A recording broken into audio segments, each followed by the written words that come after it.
ಗರ್ದಿಗಮತ್ ವೀಕ್ಷಕರಿಗೆ ನಮಸ್ಕಾರ ಗಡ್ರಿ. Gardigamat page follower ಆಗಿರಿ, ಯೂಟ್ಯೂಬ್ ಸಬ್ಸ್ಕ್ರೈಬ್ ಆಗಿರಿ, ಶೇರ್ ಮಾಡಿರಿ, ಲೈಕ್ ಮಾಡಿರಿ, ಕಮೆಂಟ್ ಮಾಡಿರಿ. ಪ್ರತಿ ದಿವಸ ಶೇರ ಲೈಕ ಕಮೆಂಟ್ ಮಾಡೋರಿಗೆ ಕೋಟಿ ಕೋಟಿ ಪ್ರಣಾಮ.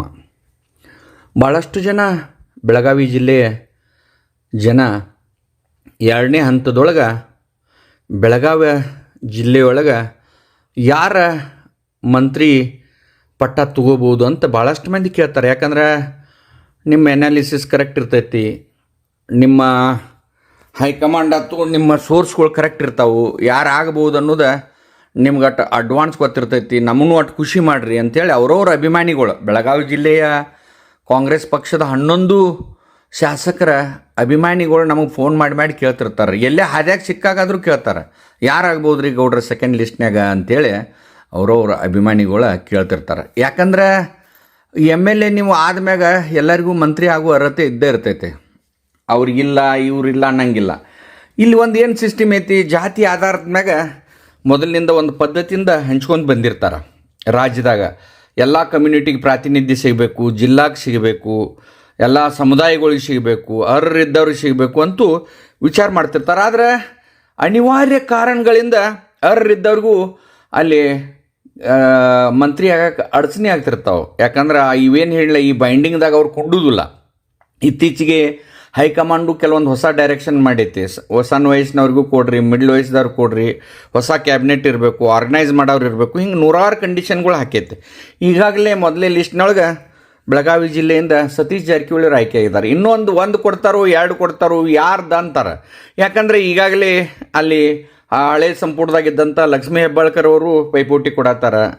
BJPಯಿಂದ ಉಪಮುಖ್ಯಮಂತ್ರಿಯಾಗಿ ಕಾಂಗ್ರೆಸ್ನಾಗ ಲೀಡ್ಲಿ ಆರಿಸಿ ಬಂದಂಥ ಲಕ್ಷ್ಮಣ್ ಸವದಿ ಅವರು ಇವತ್ತು ರೇಷ್ನಾಗ ಅದಾರ.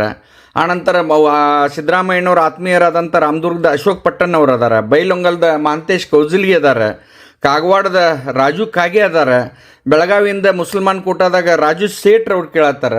ಇವತ್ತು ಸೌದತ್ತಿ ಒಳಗೆ ಬ್ರಾಹ್ಮಣ ಸಮಾಜದಿಂದ ವಿಶ್ವಾಸ ಇದೆ ನಾವು ಕೇಳಿಲ್ಲ ಅಂತಾರೆ. ಆಮ್ಯಾಗ ಈ ಕಿತ್ತೂರದಿಂದ ಬಾಬಾ ಸಾಹೇಬ್ರು ಕೇಳತ್ತಾರ. ಒಟ್ಟಾರೆ ಬೆಳಗಾವಿ ಜಿಲ್ಲೆ ಎಲ್ಲರೂ ನಮಗೆ ಸಿಕ್ಕರೆ ಒಂದು ಕೈ ನೋಡ್ತೇವೆ, ನಮಗೂ ಕೊಡ್ರಿ ಅನ್ನೋದು ಐತಿ ಇತ್ಸ. ಕೆಲವು ಮಂದಿ ಕಾರ್ಯಕರ್ತರು ಥ್ರೂ ಹೇಳ್ಸತ್ತಾರ, ಕೆಲವು ಮಂದಿ ನೇರವಾಗಿ ಹೈಕಮಾಂಡ್ ಕೂಡ ಟಚ್ ಅದಾರ. ಆದರೆ ಒಟ್ಟಾರೆ ಈ DK ಶಿವಕುಮಾರ್ ಅವ್ರ ಕ್ಯಾಬಿನೆಟ್ದಾಗ ಬೆಳಗಾವಿ ಜಿಲ್ಲಾಕ್ಕೆ 1 ಕೊಡ್ತಾರೋ 2 ಕೊಡ್ತಾರೋ, 2 ಕೊಟ್ಟರೆ ಯಾರಿಗೆ ಕೊಡ್ಬೋದು ಅನ್ನೋದು ಭಾಳ ಮಂದಿ ನಿಮ್ಮ ಒಂದು ದೃಷ್ಟಿಕೋನದಿಂದ ನೀವು ಕಮೆಂಟ್ ಮಾಡಿರಿ. ಈಗ ಒಟ್ಟಾರೆ ನಮಗೆ ಗೊತ್ತಿದ್ದ ಪ್ರಕಾರ ತೀವ್ರ ಪೈಪೋಟಿ ಲಕ್ಷ್ಮೀ ಹೆಬ್ಬಾಳ್ಕರ ಮತ್ತು ಲಕ್ಷ್ಮಣ್ ಸವದಿ ಅವ್ರಿಗೆ ನಡೆದೈತಿ. ಆದರೆ DK ಶಿವಕುಮಾರ್ ಅವರ ಇಬ್ಬರಿಗೂ ಕೊಡ್ತಾರೋ ಏನು ಒಬ್ಬರಿಗೆ ಕೊಡ್ತಾರೋ ಏನು ಮಾಡ್ತಾರೋ ಅನ್ನೋದು ತೀವ್ರ ನಮಗೆ ತಿಳಿದು ಮಂದಿ ಇವತ್ತಿನ ಮಟ್ಟ ತಿಳಿದು ಬಂದ ಸುದ್ದಿ ಪ್ರಕಾರ ಇಬ್ಬರೂ ಮಾಡ್ತಾರಂತ ಒಂದು ಕಡೆಯಿಂದ ಗೊತ್ತಾಗ್ತೈತಿ. ಇಲ್ಲ ಒಬ್ಬರಿಗೆ ಕೊಡ್ತಾರೋ, ಅದು ಯಾರಿಗೆ ಕೊಡ್ಬೋದು ಅನ್ನೋದು ಭಾಳ ಗೊಂದಲದಾಗೈತಿ. ನಿಮಗೇನ್ರ ತಿಳಿದ್ರೆ ಕಮೆಂಟ್ ಮಾಡ್ರಿ ಅವ್ರವ್ರ ಅಭಿಮಾನಿಗಳು. ಆದರೆ ಎಲ್ಲರಿಗೂ ಅರ್ಹತೆ ಐತಿ, ಆದ್ರೆ ಹಣೆಬರದಾಗೂ ಬರೆದಿರ್ಬೇಕು. ಆ ಒಂದು ದೃಷ್ಟಿಕೋನದಿಂದ ಅವ್ರವ್ರ ಅಭಿಮಾನಿಗಳ ಯಾರಿಗೆ ಸಿಕ್ಕರೆ ಏನಾಗ್ತೈತಿ ನಿಮ್ಮ ಅಭಿಮಾನ ಕಮೆಂಟ್ ಮಾಡೋ ಮೂಲಕ, ಶೇರ್ ಮಾಡೋ ಮೂಲಕ ತೋರಿಸ್ರಿ. ಸ್ವಲ್ಪ ದಿವಸದಾಗ ಬೆಳಗಾವಿ ಜಿಲ್ಲೆಯ ರಾಜಕೀಯ ಚಿತ್ರಣ ನಿಮ್ಮ ಮುಂದಿರ್ತೈತಿ. ಲಕ್ಷ್ಮಣ್ ಸವದಿ ಅವರು ಆದರೆ ಏನಾಗ್ಬೋದು, ಹೆಬ್ಬಾಳ್ಕರ್ ಅವರು ಆದರೆ ಏನಾಗ್ಬೋದು, ಅಥವಾ ಪಟ್ಟಣ ಕೌಜಲಿ ಅವರಾದರೆ ಏನಾಗ್ಬೋದು ಅನ್ನೋದು ನಿಮ್ಮ ಅನಿಸಿಕೆಗಳನ್ನ ನೀವು ಆ ಕಮೆಂಟ್ ಮುಖಾಂತರ ಹಂಚ್ರಿ ಅಂತೇಳಿ ನಿಮ್ಗೆ ತಿಳಿಸ್ತೇನೆ. ನಮಸ್ಕಾರ.